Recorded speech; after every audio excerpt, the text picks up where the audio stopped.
won in the Buffalo mayoral primary or mayoral race yet. Your colleagues, Senator Bernie Sanders, Congresswoman Alexandria Ocasio-Cortez, have all endorsed India Walton, who won the Democratic primary. And do you believe that whoever wins the Democratic primary is a Democratic nominee? Today's a day to talk about what's going on in Washington. It's not a day for politics. Have you decided then when you're going It's not a day for politics. I'm talking about what's going on in Washington. So you don't Other have any questions? comments Any on that Democratic subject? mayoral Yes. primary? Others? Next subject. Okay.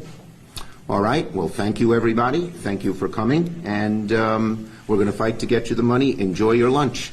Thank you.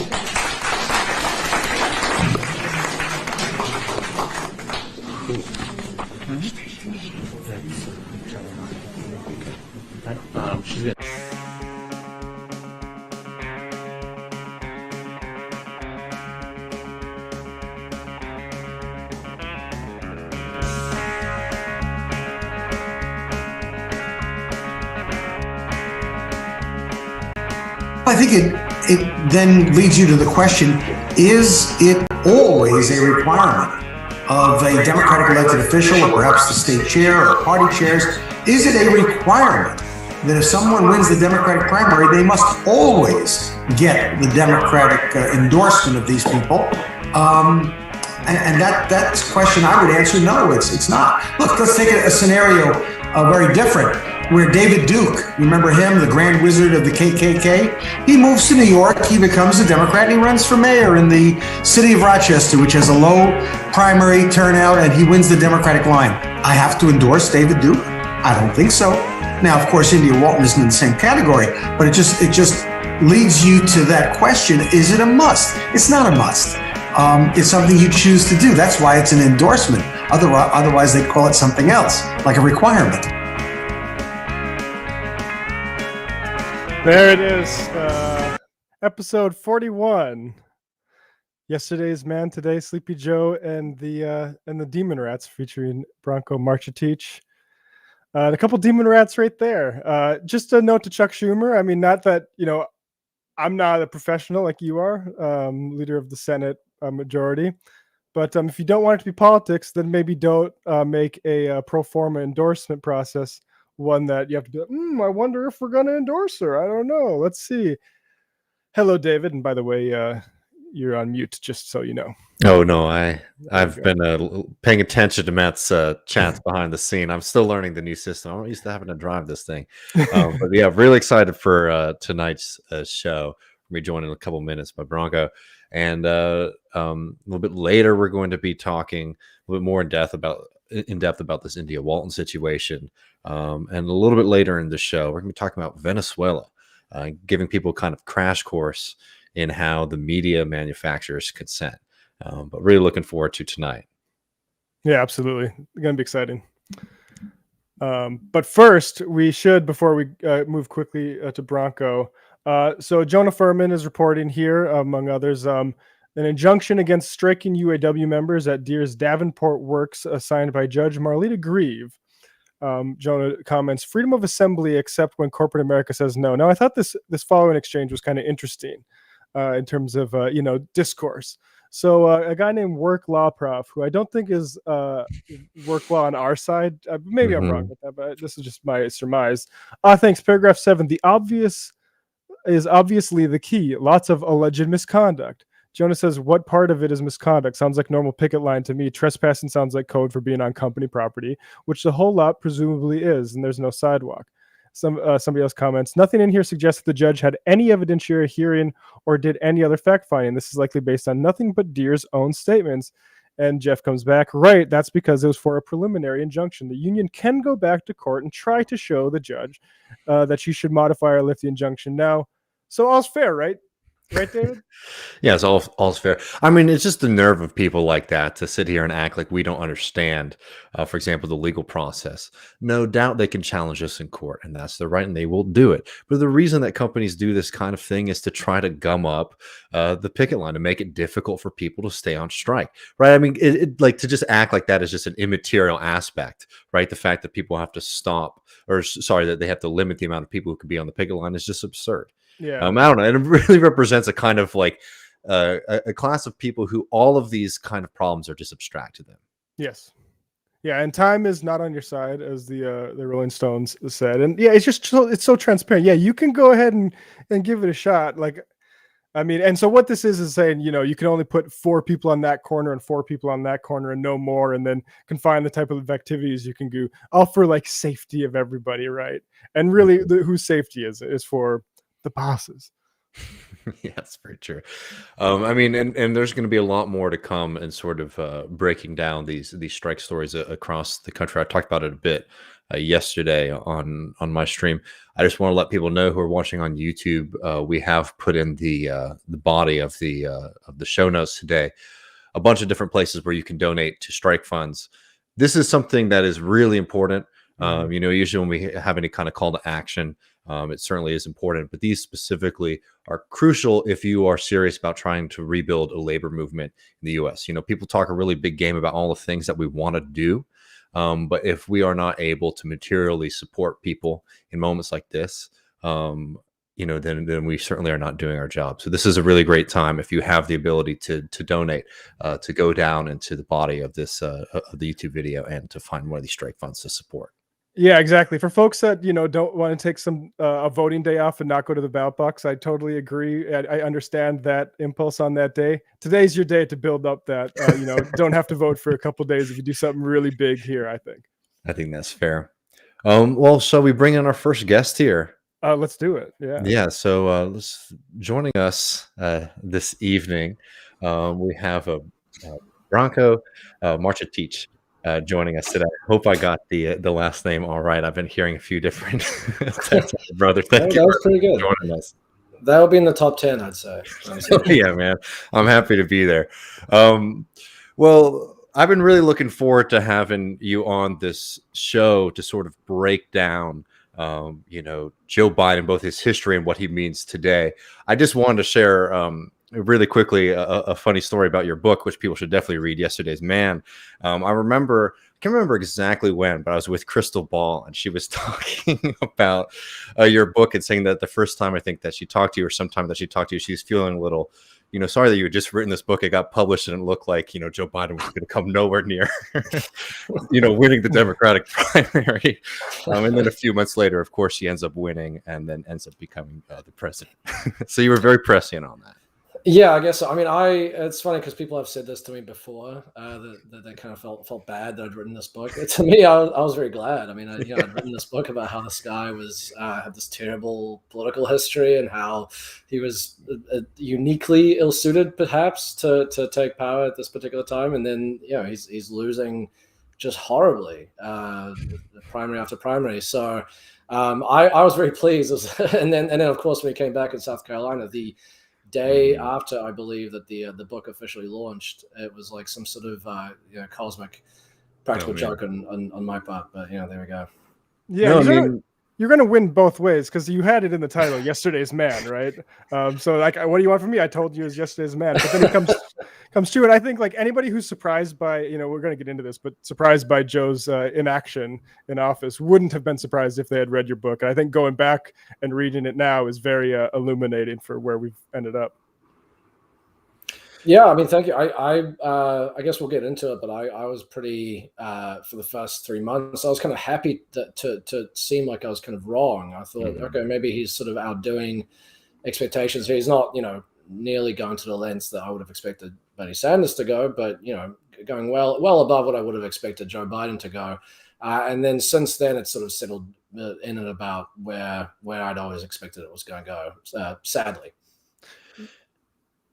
Well, maybe a way to start this off is there's this piece by Josh Marshall, and it looks like we're zeroing in on what's going to eventually be the bill, and it's probably be something like half the 3.5 trillion that was, I guess, agreed or not half agreed upon, some sort of Schrodinger-like agreement.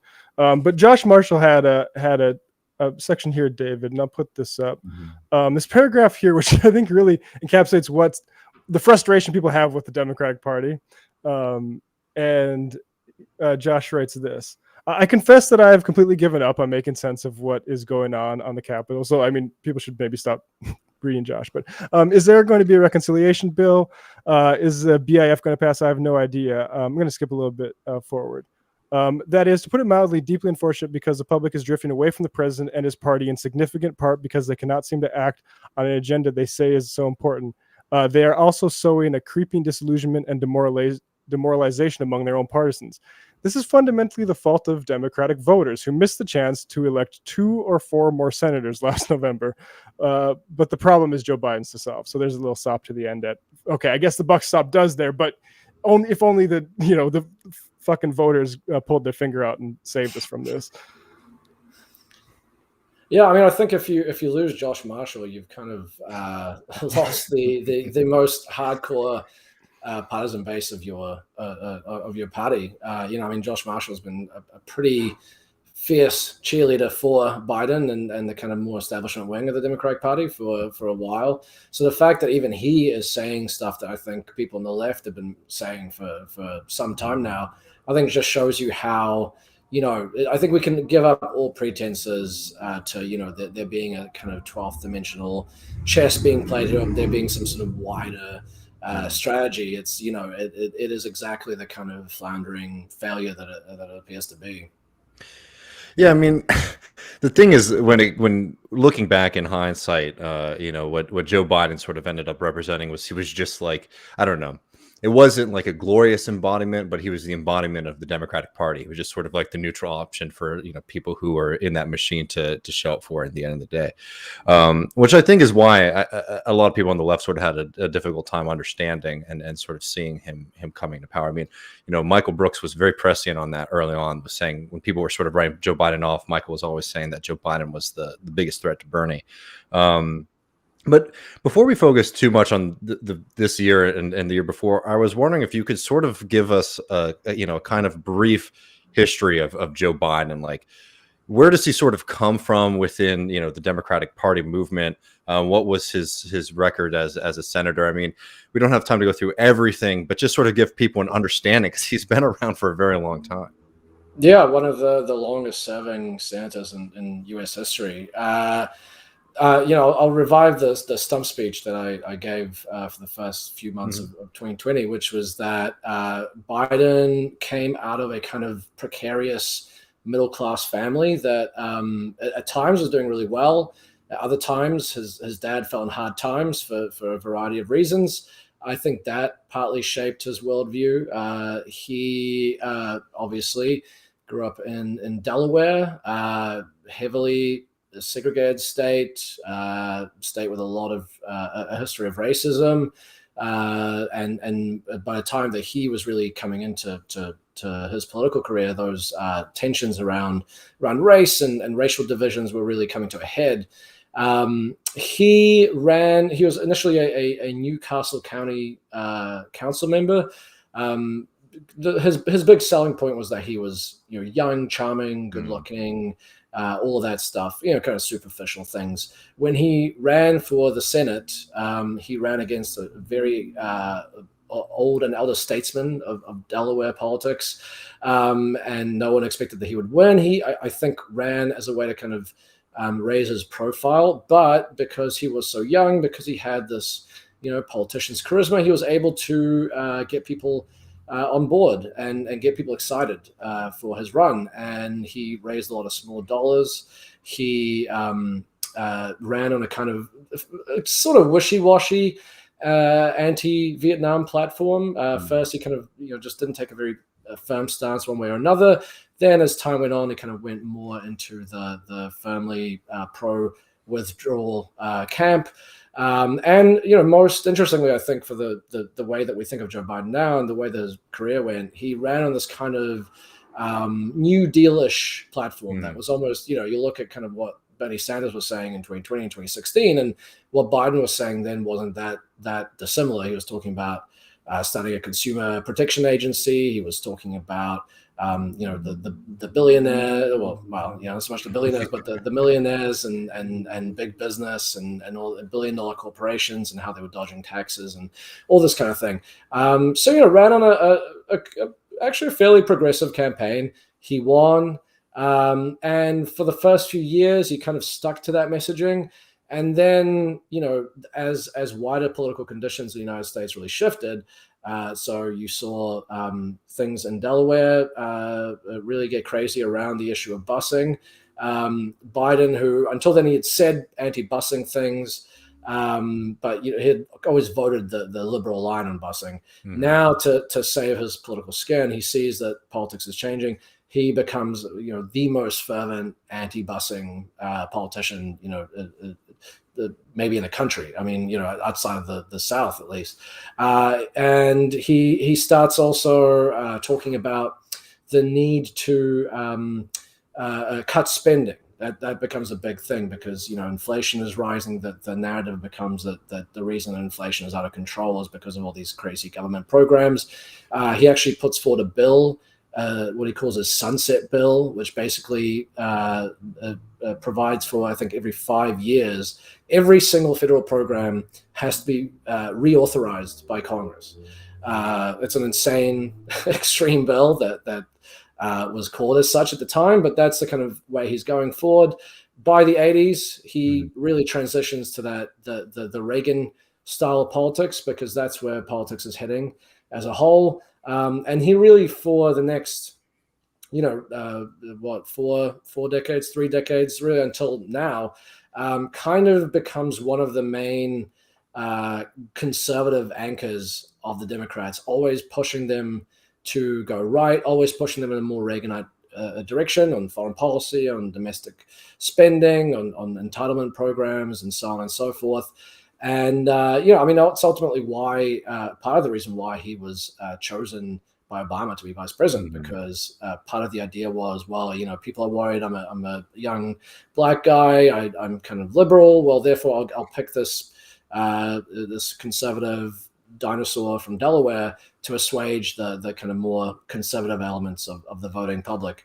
And then, of course, Biden becomes vice president, and really just being off being vice president, off being kind of Obama's most visible friend and ally for 8 years, really gives him this affection, I think, among some core sections of the Democratic Party voting, different segments of it, and that really, I think, is what made him such a threat to Sanders. Even though I think we could all agree that Biden was not quite the man he was through most of his career. When he ran in 2019, 2020, people had a lot of affection for him because they thought of him as, this is Obama's guy, this is Obama's best friend, and we love Obama. And there you have it. That's where we are now.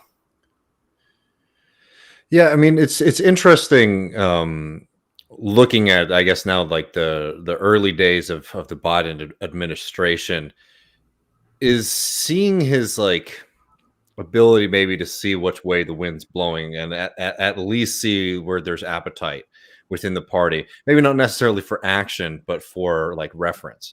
Matt and I have been calling him the press release president, because he's been very good at sort of really pivot, not pivoting in policy to the left, but sort of in rhetoric at times, in a way that is quells the more progressive base of the Democratic Party. Well, when it comes to delivering, not really showing up. And before we get into the most current chapter, I was just curious, do you think, because we see within Biden's history that he has had all of these significant shifts, right, from his earliest days to his sort of the vast majority of his career when he's sort of a Reagan Democrat, to this kind of being sort of tied up with the Obama wing of the Democratic Party.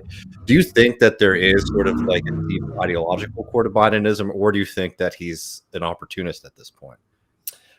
I think he's very opportunistic. I think there is some ideological core to him. I mean, I didn't quite buy all this stuff that people were saying through 2020, where they're saying, well, he just goes wherever the wind blows. I mean, I don't think that's completely true. He has always been and always sold himself as a more conservative Democrat. It is true that he has shifted with the times, as I think most politicians do. I mean, even Trump signed an eviction ban and reauthorized it, which is incredibly radical compared to previous presidents. But that doesn't mean that Trump is necessarily some sort of FDR 2.0. He did what he felt like he had to do to win an election and to keep his approval ratings high. So I think there's a similar thing with Biden. I think he is an opportunist, as most politicians are. He's not unique in that. I think that where his ideological core is, if we can sort of define some sort of Bidenism, is this idea of the middle class. I mean, that is obviously shaped, I think, by his childhood, where he came out of. And I think it's also shaped by the political era that he came out of, where, a lot of the time when he talks about the middle class, and especially in the 70s and the 80s, he was talking about a very specific thing. He was talking about a very specific version of the middle class. He meant kind of white suburbanite voters, the kinds of people that ended up going Reagan's way. And the thing that he used to tell people in the 80s was, you don't want to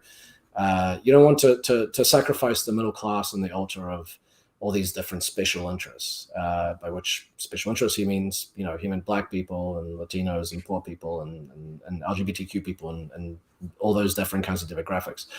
And so, I think this kind of idea of trying to anchor policies in the sense of what are they going to do for the middle class, as I guess how I would describe Bidenism. I think he has also that kind of what we might call kind of blue collar or working class kind of identity politics, where he sort of adopts he'll say certain things, or he'll adopt certain kind of cultural characteristics that we might associate with kind of blue collar white workers, and kind of take that on as a way to identify with people. That the Amtrak thing, of course, famously rode a train to and fro. I think that was really key to his persona for a long time. Made himself kind of an everyman, and of course, he always bragged about, I'm the poorest guy in the Senate. I never made any sort of money, which is kind of true to an extent. I think it's a little. Well, Obama famously loaned him some money when he was VP, right? And they made a big deal about that. Yeah, because his son was in hospital and he was racking up medical bills. Ironically, one of the tragedies of that is the reason his son probably got the brain tumor that he did was because he was in Iraq, which of course is a war that Biden worked very hard to make possible.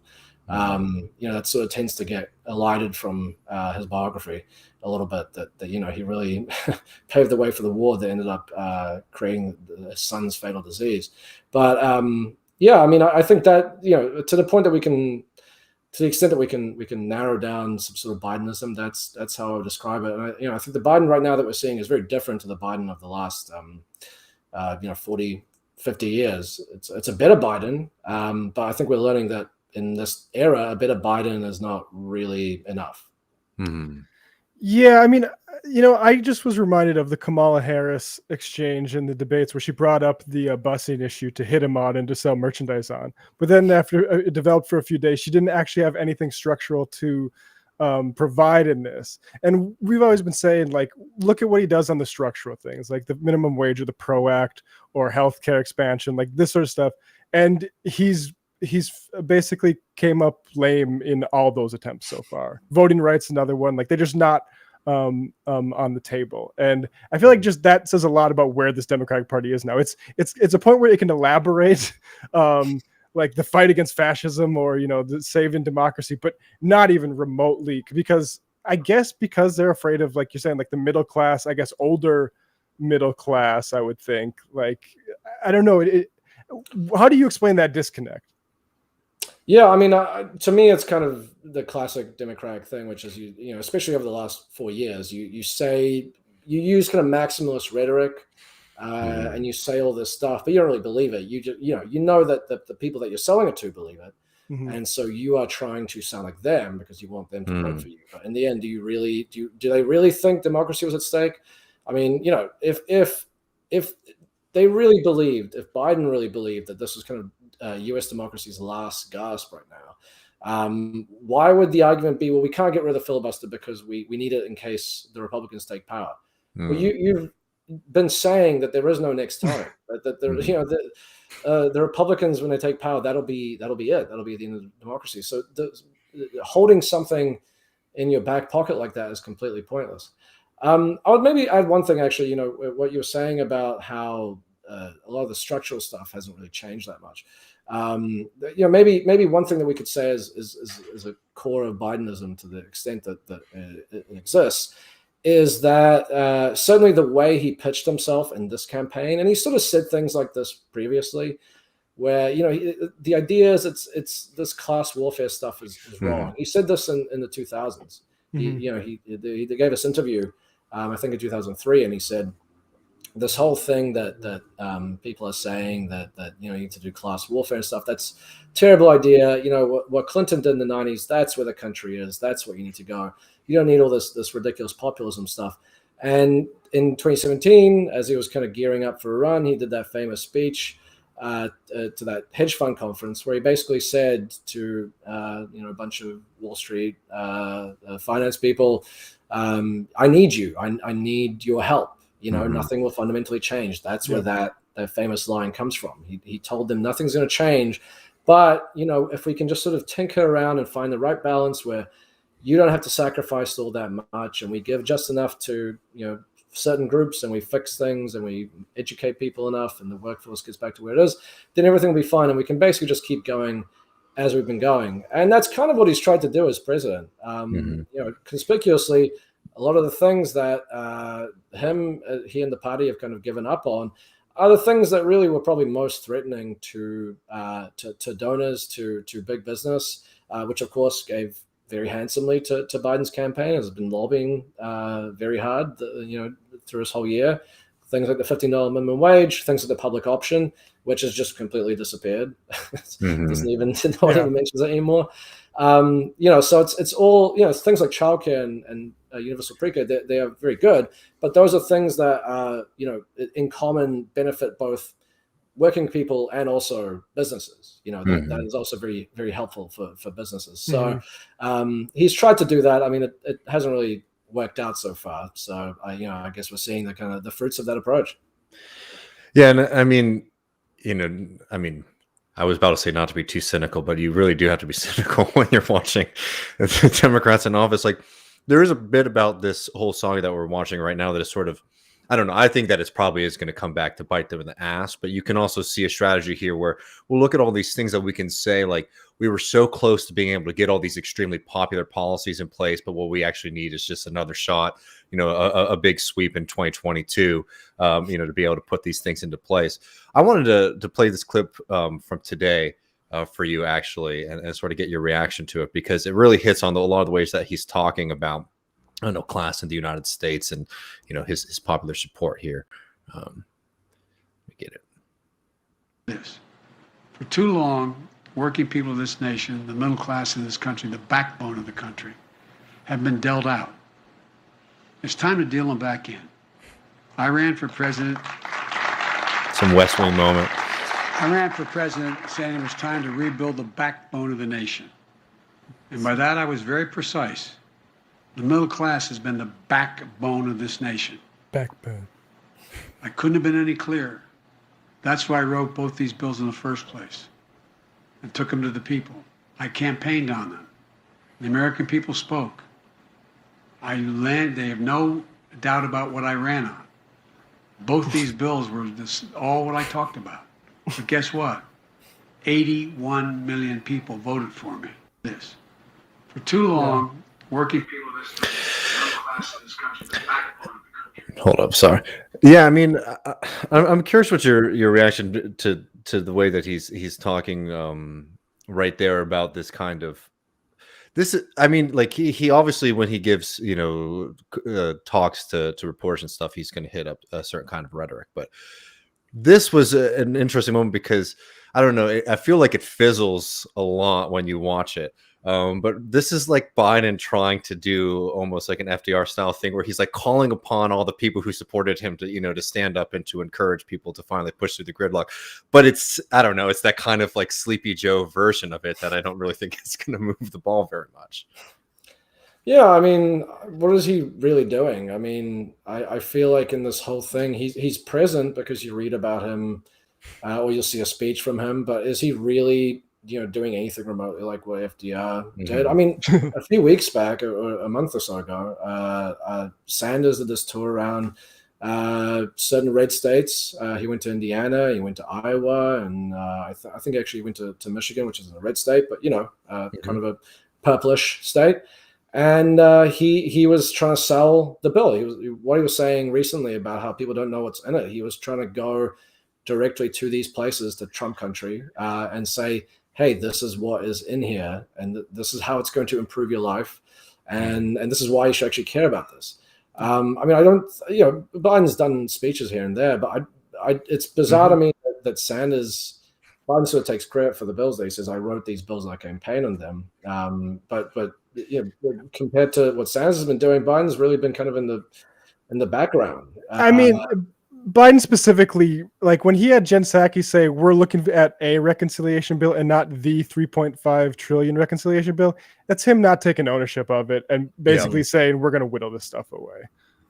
Yeah, I mean, totally. And I think it's worth thinking right now as basically his presidency seems to be kind of teetering on the brink of failure, because this big, massive transformational bill that he promised is looking like it's going to get cut to pieces.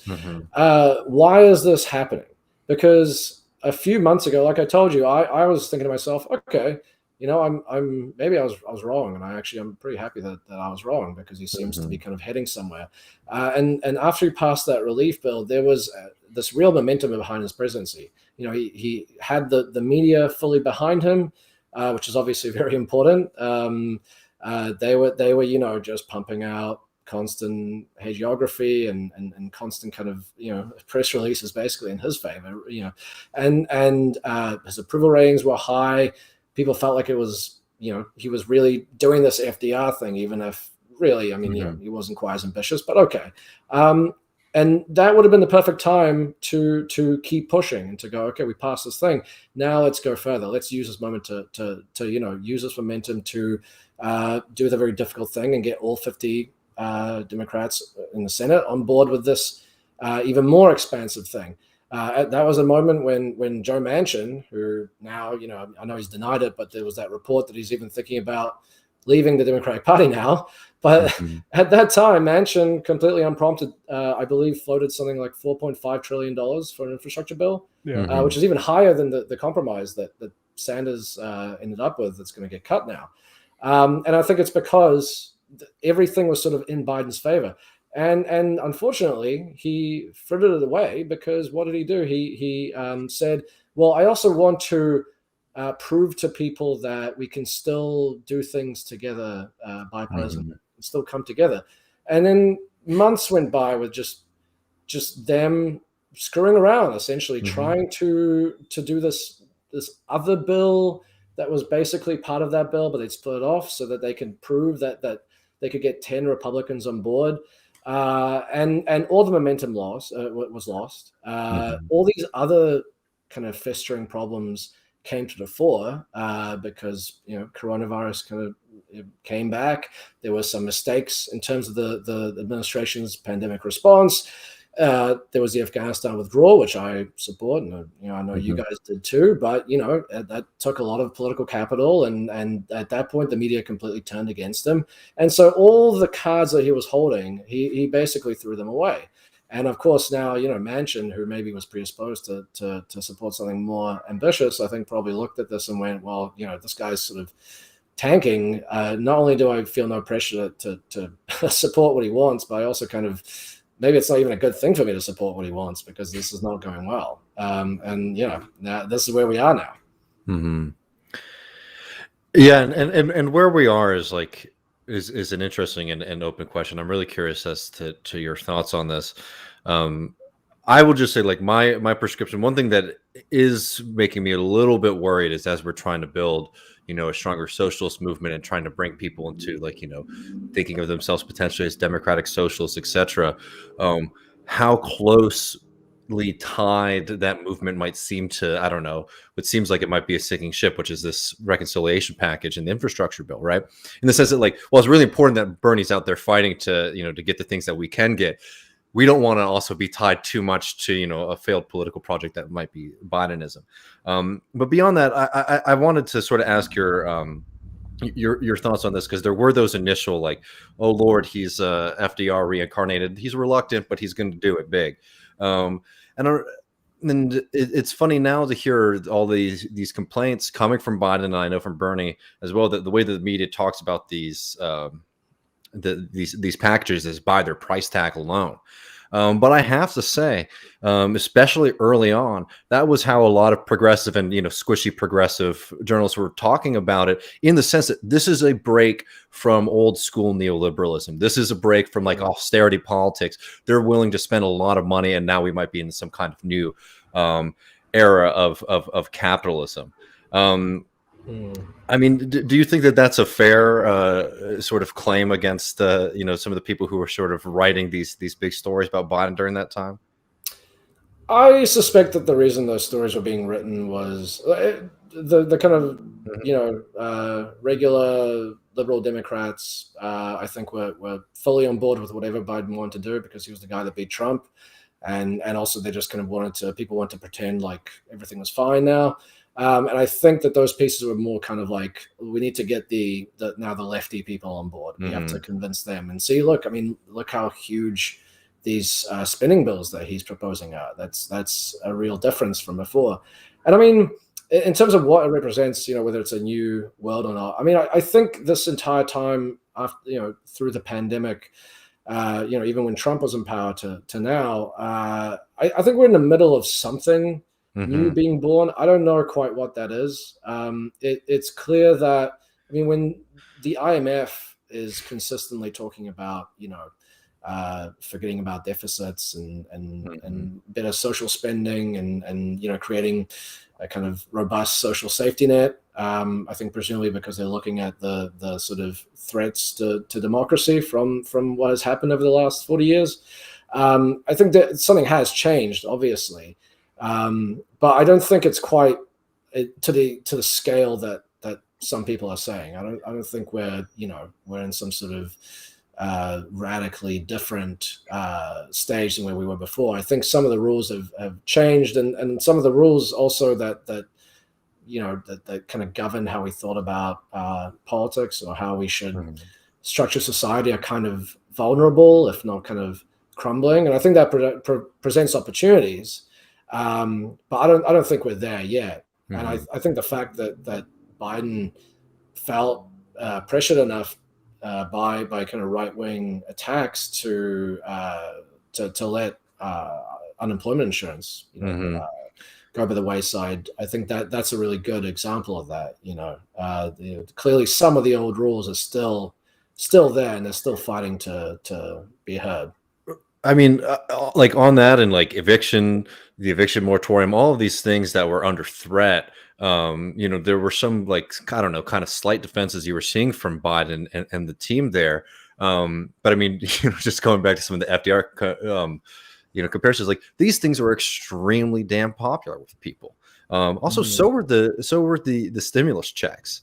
And I feel like there was a real missing of the moment from Biden and his team. I mean, like, I'm not trying to give out too much free advice to political opponents, but, you say we own these things. These are what we deliver to you. And, these are things that are popular with folks across the board. They're popular here in Texas. And all that you saw was this real desire to, I don't know, run away from them, or I don't know, give these kind of weak defensive for them. I do think, I agree with you that, like, sort of shows that, yeah, we probably haven't entered into a new era yet.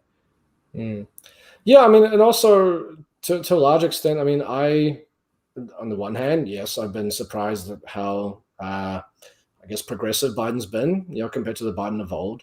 But it's also when you take stock of what Trump did and what Biden's done, I mean, a lot of what he's done is pretty conservative. I mean, that relief bill had a lot of spending, had a lot of individually good programs that weren't maybe huge structural changes, but were designed to kind of rectify historical injustices and to deal with the crisis at that time, as the pandemic was raging and the economy was shot. But I mean, in terms of kind of permanent stuff, as people point out, that relief bill didn't do anything permanent. It did the child tax credit for a year. That was it.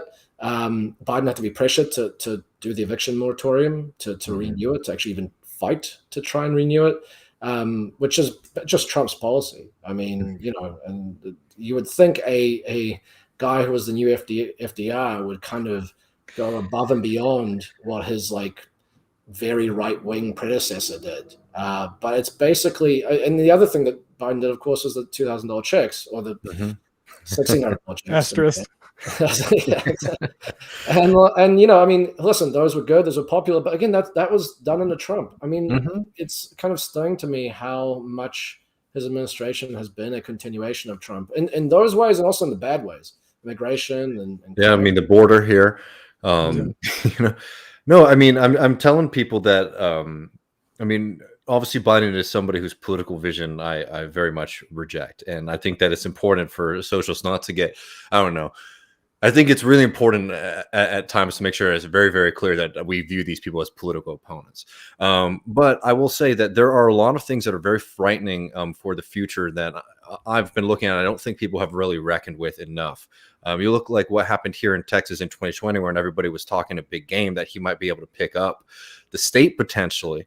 Let's not even talk about what happened in the state house here, which was an absolute disaster.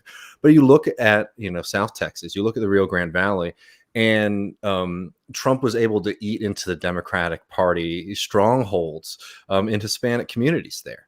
And everybody, sort of, I don't know, forgot about it because obviously the news cycle moves quickly. But when they went in and they talked to people why you switch your vote from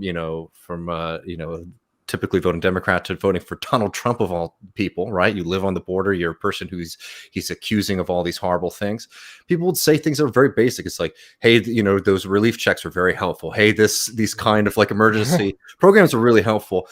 And it worries me a lot that there's been this kind of, I don't know, rejection of really highlighting that in Biden's politics and even for the Democratic Party at a national level, while also seeing the places where they were winning was doing this kind of, I don't know, cultural stuff, credentialist stuff, where they were able to win in the South in particular, were in these kind of wealthier, more traditionally Republican, suburbs, right? And I'll tell you one thing about those voters, they're not loyal at all to the project of building mild liberalism. So I think that the thing that's really worrying about Biden is one, in the short term, he's not delivering on these things that we really desperately need. I mean, this fact that we're not being able to get a significant addressing of climate change.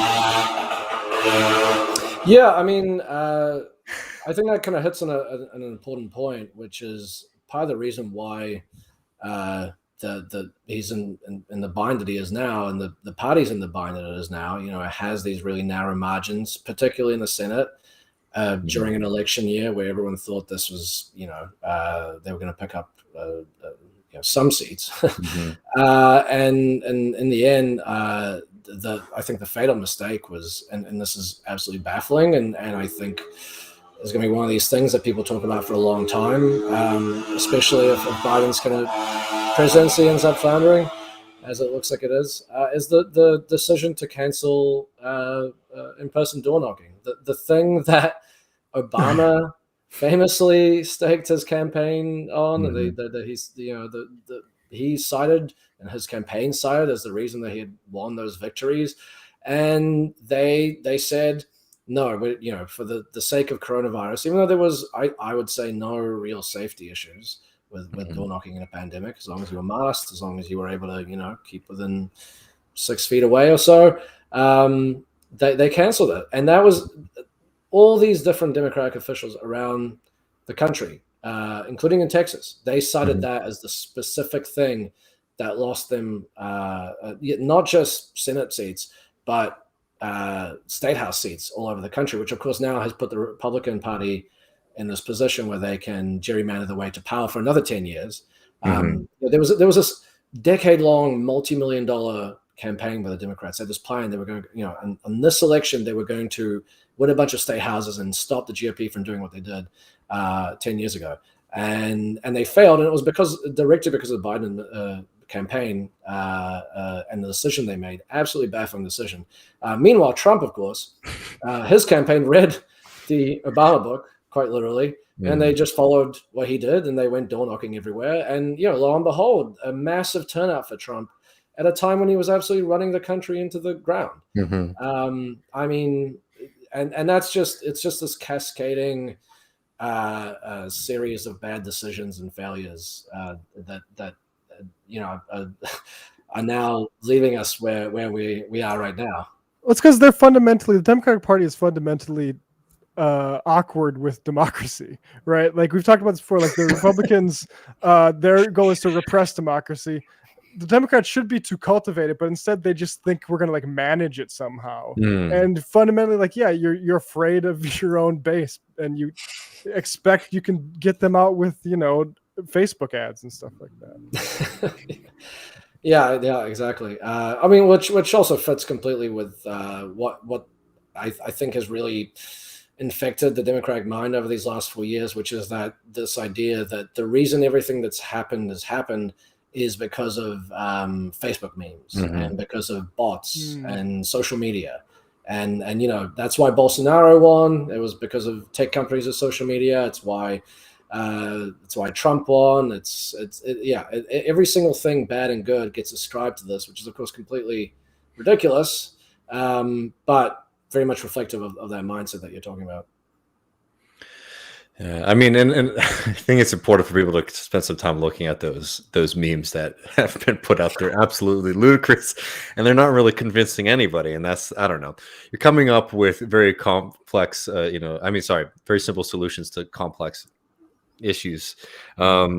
And I don't know, but even at times they're not that complex because, like, I don't know, in Texas, people were calling up the state party office here in Texas and saying, something's happening in South Texas. Can you please send some fucking people or at least get a billboard or something? And the calls went unanswered, right? So there are plenty of people telling them what they can be doing to sort of get out of this current. Yeah, I mean, I'm not saying that this is what happened. I think it mostly is just incompetence. But, some people got angry at me when I said during the 2020 election that I thought the kind of top of the Democratic Party, the very elite, would have much rather, had another 4 years of Trump than have a Bernie Sanders presidency. And to be honest, I think I was vindicated. I don't know if you've read the book Lucky, which was a kind of behind the scenes account of Biden's campaign by two Hill journalists, one Hill journalist, one NBC journalist, establishment media people. And that's basically, they didn't say it outright, but that's certainly the impression they gave. And in fact, actually, no, I think there was even a line in there that there was a group of Democrats that were talking about how, another 4 years of Trump, they could make it through that. But, oh, God. Honestly, to me, that's the most okay. So seeing whether we're going to cut Obamacare versus whether we're going to get infrastructure packages, I think a marginal improvement. But the most emotionally resonant reason for me for like preferring a Democrat in office is because of that, exactly that. Like I think they prefer to like be in opposition and wear kente cloths, kente cloths, and take knees and say we're going to do all this stuff. We're going to save democracy. We're going to we're even going to take a look at reparations. We're going to promise all this stuff that is really just email content for fundraising emails, right? And that's like, when I get into somebody who's like, why should I care? It's like, well, mainly that, because it's annoying when they're in opposition and they pretend that they're going to do something different. Yeah, I mean, there's certainly all the financial incentives in the world are weighted towards that kind of thing, whether it's that kind of cottage industry of consultants and election people that are just, fundraising of kind of terrifying older Democratic voters, or even Congress people, who go off and retire. They retire from politics and then they go and become lobbyists, or they become, they join corporate boards. Of course, it's a lot harder to do that if you have spent any amount of time kind of alienating those interests by kind of passing legislation that happens to hurt their bottom line. So, of course, the incentives are not really there. Having said that, I don't think there's some people that would argue right now what we're seeing, the Democrats always wanted this. They just, this is all a kind of kabuki theater. I don't believe that. I think they have clearly internalized, some of them have clearly internalized the lessons of Obama.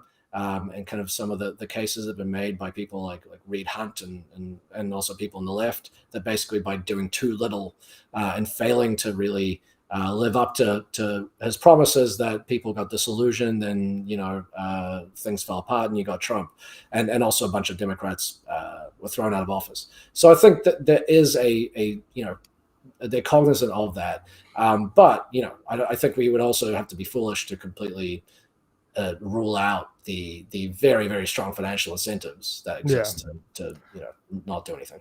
Yeah, right. They're riding two horses now. One says like try to learn some lessons about politics, and the other says coerce people so they have to work for capitalists. And they're going to pick one of those horses as they start to diverge, I guess.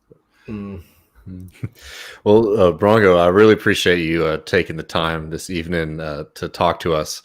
People should definitely check out your writings in Jacobin, and also read the book Yesterday's Man. It's a really phenomenal read. Yeah, I highly recommend it for anybody trying to make sense of this all right now. If you have somebody asking questions like, why does Biden suck?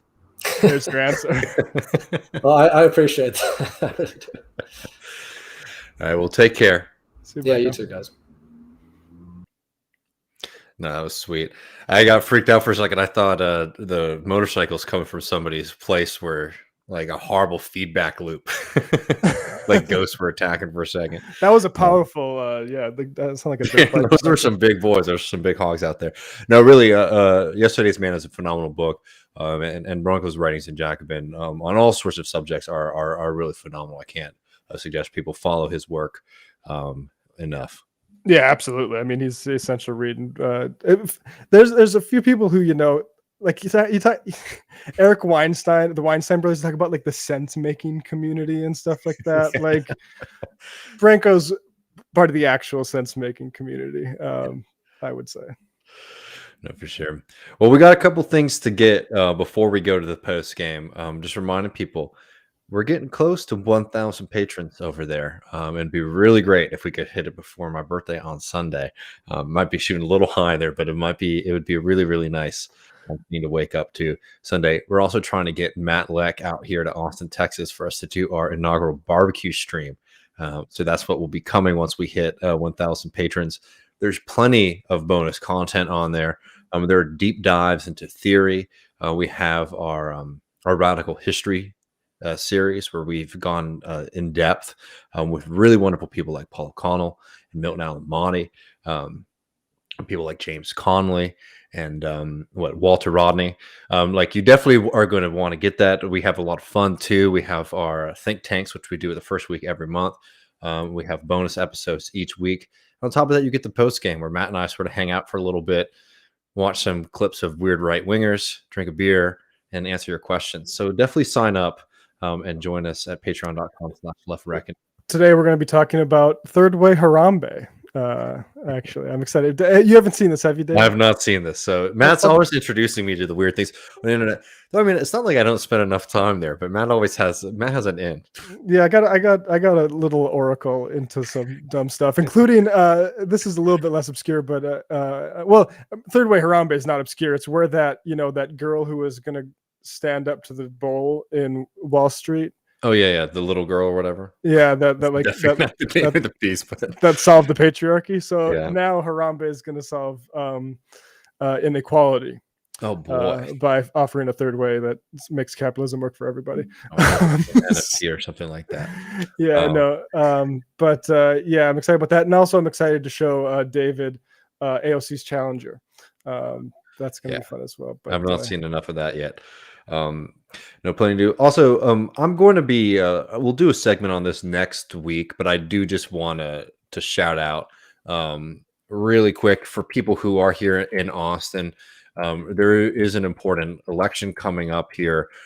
It's one of those kind of similar stories where the right wing is really fixated on sort of getting around democracy by putting very important ballot measures in low turnout elections. And we're facing that here. There's a Proposition A, which needlessly is going to increase the police department budget here in Austin by something like $600 million to hire more police officers. It's something that I believe even the interim police chief has said that, is not really what they need, right? Because it's actually dictating what they do with the money. Now, I don't want to listen to cops too much on the show, but I just think people should understand that this is a really absurd proposition that is essentially being used to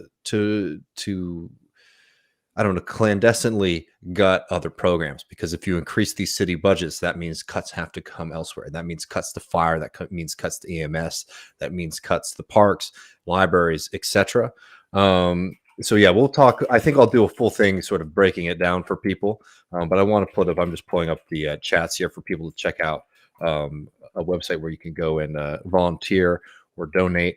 And if you're in Austin, early voting's going on right now. Election day is on November 2nd. So definitely be sure to try to get involved, because this is the kind of thing that they do. They sort of rile people up on Nextdoor about, a crime wave, and they get, older, wealthier folks to come out and vote and make decisions that, bind the city, and have lots of consequences for the rest of us. So I want to make sure we're paying attention to that. I'm going to put these in the chat for people right now. Cool. Yeah, good job, David, for getting out there and phone bank and doing some. Yeah, I did phone bank the other day. Activity. I definitely phone bank if you can. It's always such a. It always feels like it's going to be worse than it is. Actually, I had a really nice time talking to folks yesterday. Yeah, I remember. I honestly haven't done it since Bernie's 2016 primary, but calling people up cold and being like, "Hey, I'm calling from Bernie," and to hear excitement from just a random person, it's awesome. You get more excitement than you expect, and it's also interesting to hear. I don't know. Maybe I think about politics a little bit differently than other folks, but it's interesting to hear what people are just, I don't know, genuinely saying to you. They don't know who you are. And where they're thinking, what's motivating them at a specific time, I think can be really beneficial. Absolutely. Anyways, very very crucial election. Okay, I'm pulling something up for us. Matt, could you sort of set us up on this India Walton thing? I'm pulling up the video. Yeah. Right So let me grab one little detail thing before. no worries. But also, help us get to a certain level so we can have a producer. Yeah, I know. So we don't have to keep learning different workflows every time we change a. So yeah, this is a man by the name of it's New York's Democratic Party.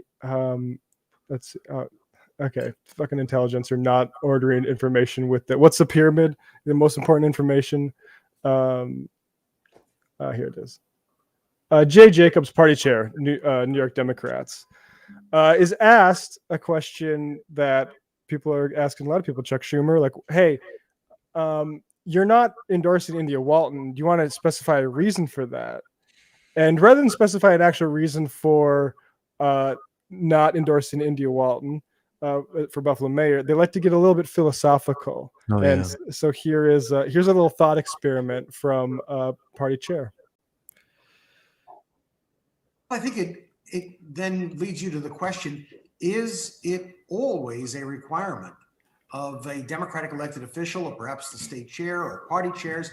Is it a requirement that if someone wins the Democratic primary, they must always get the Democratic endorsement of these people? And that's a question I would answer, no, it's not. Look, let's take a scenario very different, where David Duke, you remember him, the grand wizard of the KKK? He moves to New York, he becomes a Democrat, and he runs for mayor in the city of Rochester, which has a low primary turnout, and he wins the Democratic line. I have to endorse David Duke? I don't think so. Now, of course, India Walton isn't in the same category, but it just leads you to that question, is it a must? It's not a must. It's something you choose to do. That's why it's an endorsement. So, of course, it doesn't lead you to that question. I'm getting a little bit of maybe I'll clean it up. It does not lead you to that question. You can actually answer the question, because clearly it's not a requirement, because all these motherfuckers don't want to endorse India Walton and they're not doing so. So there's not, because he's not acting like, oh, you're not following the requirements. Yeah, okay. We've passed the point of the bourgeois right of a politician to endorse whom they want in infinite worlds of possibility. Why aren't you doing India Walton specifically? Answer that question. That's the question it leads to. It led to that question, and we're avoiding it by invoking David Duke. And I mean, and that's exactly it. I mean, obviously the comparison there is insulting, frankly, to everybody involved. It's insulting to the state party there. It's insulting to India Walton. The voters. It's insulting to us just having to fucking listen to that bullshit. But it's also a kind of chicken shit thing, right? It's a coward's way of getting out of it, because what this person doesn't want to do is articulate the reasons why they do not support India Walton, right? For sure, you might be free to not endorse somebody, right, who's in your party, but you probably are going to be asked why. And in this case, the reason that this person doesn't want to endorse somebody like India Walton is because India Walton has run a campaign that is very much class rooted, right? It's talking to people. It's not just talking to people in like language in terms that they understand. It's being in the same communities as them. It's seeing the same kind of things as them, and it's trying to find a way to articulate those demands and frustrations that people have into winning politics, right? Which is a threat to the state Democratic Party in New York, right? Because that's the kind of politics that when we talk about the Democratic Party functionally just existing to manage democracy, this is a real threat to it. When you start having people mobilization in a community, and it's not something that you can go out and say that you're against, right? You can't say that you're against, doing something about the affordability crisis in rent. You can't say that you're against wanting to do more to address, unjust outcomes in policing, right? You can't say that you're against wanting to increase the minimum wage for workers, right? Like, these are basic things that are extremely popular, and the Democratic Party faints that that it's going to pursue those policies when in office, and as we're seeing across the board, they don't. But when somebody actually is looking like they're going to come into power who might deliver on those things, you have to come up with an absurd scenario for why you're not just going to endorse anybody. Own up to it, man. If you're going to be a little coward, if you're going to be a shill, if you're going to be somebody who is against people, say it. I'd have way more respect for you than this kind of bullshit nonsense. In yesterday's Man by Branko Marcetic, who previous guest, in case we're watching this clip, there's mentions Joe Biden early on saying, I'm going to be a guy that says what he actually believes on things. And what he actually believed, what he was going to be honest about, was like, we should criminalize marijuana and be against busing.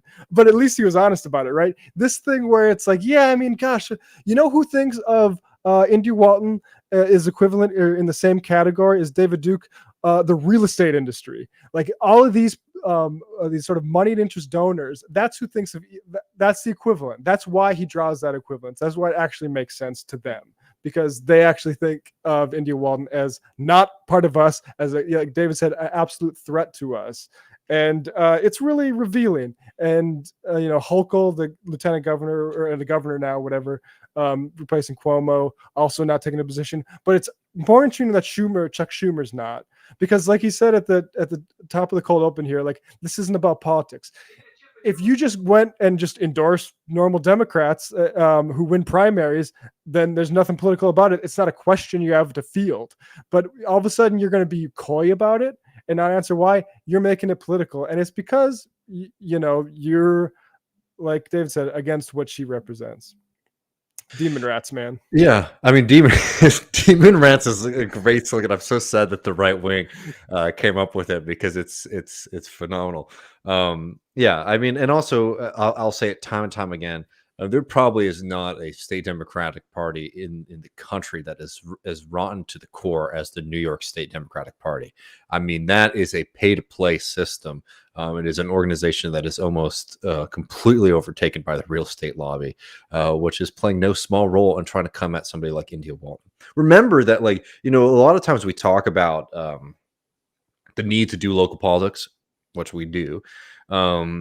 But there's this kind of idea that it's somehow easier to win like local elections than, I don't know, state or national. No, it's not. It takes a lot less money. You basically need to catch power sleeping, honestly. That's how you can win a local election. But if they actually want to come in, they're a lot cheaper to buy the smaller you get.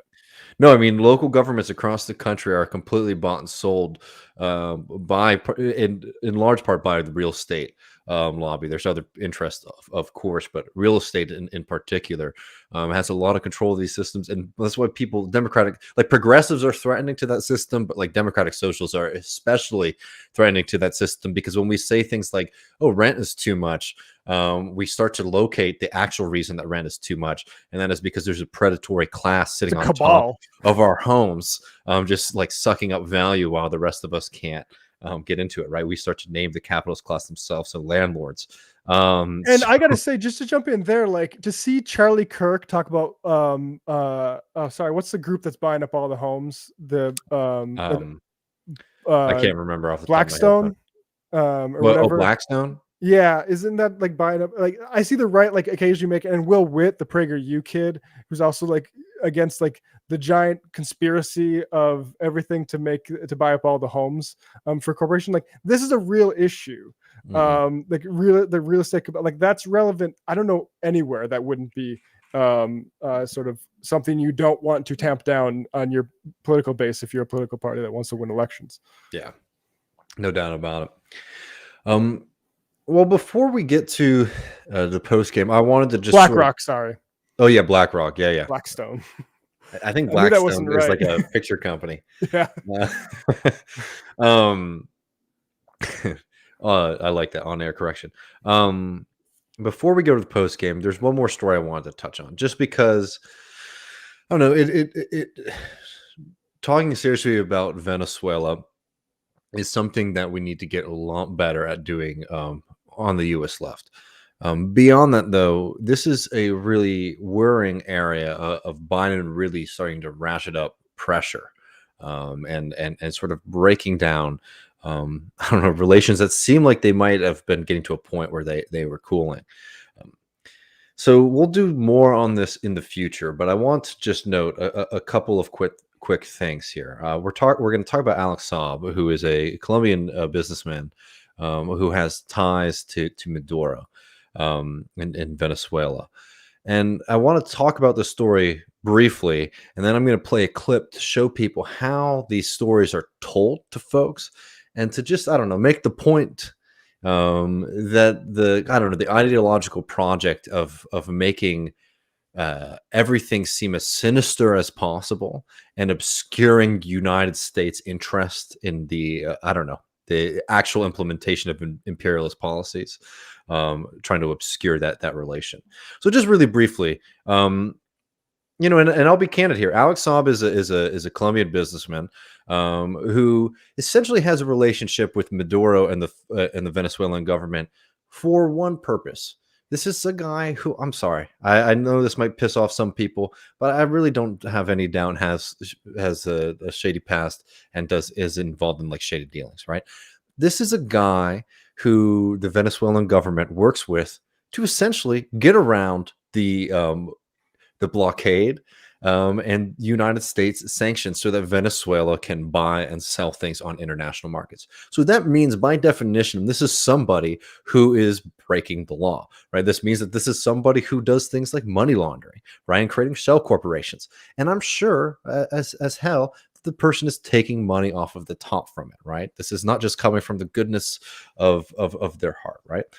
I don't want to malign them too much, but I'm just saying that, like, if in the course of these, investigations, certain unsavory things come up, I want to remind people, it's like the reason that Maduro and the Venezuelan government engage with folks like this is because they are blockaded and they face brutal sanctions that prevent them from being able to do things like buy medicine, to be able to sell oil, and to be able to import food, right? Despite all the things that the United States says that they do not try to stop them from importing food, the United States sanctions certainly play a role.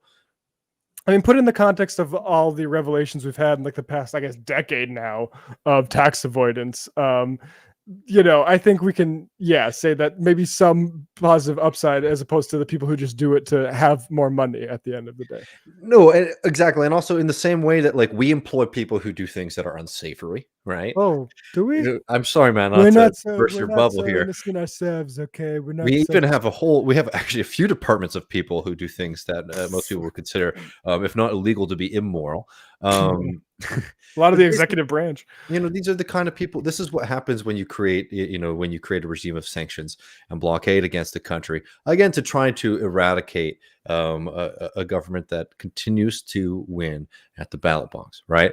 So, anyways, Alex Saab is somebody. He's a Colombian businessman with ties to Maduro, who gets arrested. I can't remember what island, but he was in the Atlantic off the coast of Africa. He gets arrested by Interpol and has now been extradited to the United States, where he is facing charges of graft, essentially, right? He was on this trip. I can't remember if he was coming to or from Iran to secure a deal to import food and sell gas to the Iranians, right? Again, to try to get some funds and foodstuffs for the Venezuelan people. So that's what he was doing when the United States arrested him. It also should be noted that it seemed like the Biden administration was starting to cool on some level. The Trump, I don't know, saber rattling against Venezuela, but obviously this has thrown that out of the window. And of course, let's not forget that the United States still believes that guy Juan Guaido, who's always hanging out in parks around the country telling people that he's the president of Venezuela, somebody who is trying to steal gold from the people of Venezuela that the Bank of England has been holding and refusing to return to Venezuela. But the United States still thinks that weird guy is trying to act like that guy is the president, right? So plenty of reason for for there to be for the relations between the United States and Venezuela to not be good, on top of the fact that the United States is engaged in essentially a mass economic terror campaign against the country. I want to share this clip here, and I'm sorry to make people watch MSNBC, but I just wanted to share this to respond to a little bit, but to also remind people how these kind of stories get presented to the U.S. public, right? Let me just give you my quick and dirty, so nobody gets distracted, version of what this international incident, turns out to be. Venezuela is a country that is essentially blockaded from international markets. They have a guy who they use who's probably a bit shady to help them secure deals so that they can get money into their country to be able to do basic things, especially during an ongoing economic crisis. Some of it, which is self-inflicted, but hell, a lot of it has to do with the United States blockade and sanctions against the country, right? The United States arrests the guy who is trying to help Venezuela get around the sanctions that the United States is setting up. And instead of it sort of being seen what it truly is, which is essentially the United States trying to come at, I don't know, an asset of the Venezuelan government, it's being acted like, oh, the good old United States has got another crook, off of the streets. And and they don't understand why Maduro is so worried about this, other than the fact that maybe this guy has some dirty secrets. So let me pull this up really briefly. Sorry, I didn't have it. I should have had it set up a second ago. But I just think this is a really interesting segment here, because I don't know. It really does show how consent is manufactured. Just listen to the language. Listen to the language they use to describe the people in Venezuela, the language that they use to describe Maduro, etc. Because I think it's really telling. Yeah. I mean, I think if you have it ready, but I was just going to say, okay, go ahead. No, go ahead. You can go. Well, I was just going to say the pattern is it's similar to Assange, right? You don't have to even subscribe to everything in Assange's history to understand what's being done here. Yeah. This weekend, Alex Saab, a Colombian businessman and a close ally of Venezuelan President Nicolás Maduro, was extradited to the United States. In response, the Venezuelan government suspended talks with the country's U.S.-backed opposition. Here with more is NBC's Ali Arouzi. Ali, the government of Venezuela is clearly scared of what Alex Saab could tell the U.S. authorities. Who is this guy? Good morning, Jose. Well, we know he's a 49-year-old Colombian businessman of Lebanese origin. And as you mentioned, he's obviously very valuable to the Maduro government. Otherwise, they wouldn't have been so vocal about his arrest and extradition. Look, this is a man who's been doing hundreds of millions of dollars worth of deals with the Venezuelan government at a time when Colombia wouldn't go anywhere near them because of uncertainty over the financial markets in Venezuela, over hyperinflation and devaluation of their currency. Now, the Maduro government has essentially accused the U.S. of kidnapping Alex Saab when he was refueling his private jet in Cape Verde. It was making a refueling stop there when it was on its way back from Iran, a close ally of the Maduro government, on the way back to Venezuela. And as you mentioned, the government there have responded by suspending talks with the US-backed opposition, which is only to the detriment of the Venezuelan people. And of course, they also arrested 6 Venezuelans. 5 of them have US citizenships who worked for a Houston-based oil refinery. Those 6 men were all under house arrest. They got transferred to prison as soon as Saab had been extradited. It's unclear whether the 2 incidents are connected, but the timing is certainly suspicious. You're muted, David. Yeah, there's a few things in there that, like, I think specifically the way that it's noted, right? That, like, the reason that they're worried about this is because they're worried that this guy will reveal some, like, embarrassing information about Maduro instead of the much clearer answer, right? You don't even have to, like, have a strong political perspective.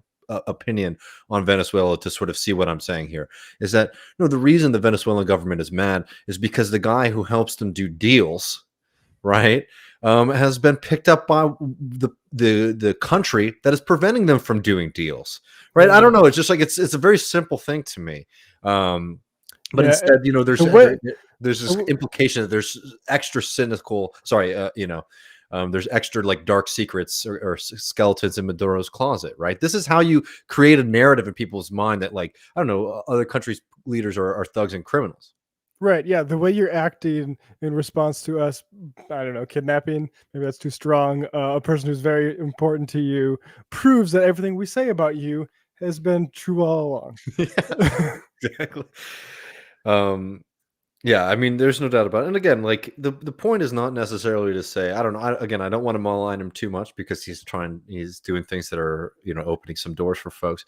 But look, I don't think that I have really no doubt that Saab is not just an altruist or like a secret Marxist guerrilla, you know, trying to fight for the communes there either, right? I think that, you know, there definitely are things that can be uncovered. I'm sure that he's pulling money off the top, and I think that that's a bad thing, by the way. But I just think just not to be able to speak clearly about this shows just how much propaganda there is when it comes to talking about Venezuela on the global stage, right? And you know, and they do everything that they can to make it seem like this weak country that is under assault from all directions is the aggressor, and you know, and the dangerous, you know, and the dangerous force. In global politics, when I'm sorry, it's the United States, which is working as hard as it can to try to prevent this country from being able to have just normal economic relations with other countries. Yeah, absolutely. Yeah. Well, thanks everybody for hanging out with us. This has been a fun show. I really enjoyed talking about, like, not just Biden, but like Biden's, I don't know, political perspective, because I think people don't really talk about that too much. People see him as quite neutral. We got a lot coming. We got Harambe meme lord shit. We got some AOC's number 1 enemy. What else we got coming up in the post game? Oh, I don't. That's the 2 things that are more foremost in my mind. I think there's a couple other things, but yeah, I mean, I'm most excited about Harambe and what this means for art. It's a new era. This is very much the third way Harambe art era. Just like 100 years ago, we were doing like De Stil or something like that. But exactly. Well, we also have good stuff coming up in the post game. We'll have Discord questions, and later this week we will be releasing. Can we announce who our guest is for? Elias Cepeda, yeah, he's got a Substack we can link to, but we're going to be talking about a couple things. Colin Powell, remembering him the way Donald Trump wants us to, and Texas teachers will be talking about, and maybe some other topics. So a little bit more casual, kind of all around conversation with Elias. So patreon.com/Left Reckoning to get that on Sunday. All right. Well, I'll see you guys on the other side. And take care, everybody, and have a good weekend. Peace.